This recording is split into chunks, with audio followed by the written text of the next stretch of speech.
Speaking of holiday season, sa panahon ho ng Kapaskuhan kung kailan inaasahang puno ng saya at salo-salo ang bawat tahanan, hindi rin maiiwasan ang mga usapang maaaring makasakit o magdulot ng stress sa ilan.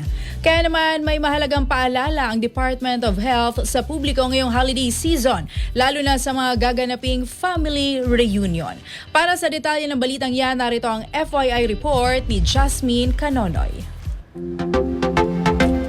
Nagpaalala ang Department of Health sa publiko na maging mas maingat at sensitibo sa damdamin ng iba, lalo na sa mga gaganaping family reunion ngayong Kapaskuhan. Ayon sa ahensya, bagamat panahon ng kasiyahan at pagkasama-sama, maaari rin itong maging sanhi ng stress at hindi pagkakaunawaan kung hindi magiging mahinahon ang pakikitungo sa kapwa. Binigyan din ng DOH na karaniwan sa mga pagtitipon ang mga usapang may kinalaman sa trabaho, estado sa buhay, relasyon at personal na desisyon, mga paksang maaaring makasakit o magdulot ng pressure sa ilang miyembro ng pamilya. Dahil dito, hinikayat ang lahat na umiwas sa paghahambing ng sarili o ng iba tulad ng sahod, tagumpay o sitwasyon sa buhay at mag-isip muna bago magbigay ng komento. Ayon pa sa DOH, mahalagang magkaroon ng bukas na isipan at pag-unawa sa pagkakaiba ng bawat miyembro ng pamilya. Hindi nila pare-pareho ang pinagdaraanan ng bawat isa, kaya't ang simpleng respeto, pakikinig at malasakit ay malaking tulong upang manatiling maayos at masaya ang samahan. Bahagi ito ng patuloy na kampanya ng DOH para sa mental health awareness, lalo na ngayong holiday season na tumataas ang kaso ng emotional stress, anxiety at depresyon. Paalala ng ahensya, ang kalusugang pangkaisipan ay kasing halaga ng pisikal na kalusugan at dapat ding bigyang pansin. Samantala, pinayuhan din ng DOH ang publiko na huwag mag-atubiling humingi ng tulong kung kinakailangan. Available ang 1553 crisis hotline ng National Center for Mental Health para sa mga nangangailangan ng agarang emotional at psychological support. Sa huli, panawagan ng DOH na gawing mas makabuluhan ang Kapaskuhan sa pamamagitan ng malasakit, pag-unawa at pagrespeto upang ang bawat pagtitipon ng pamilya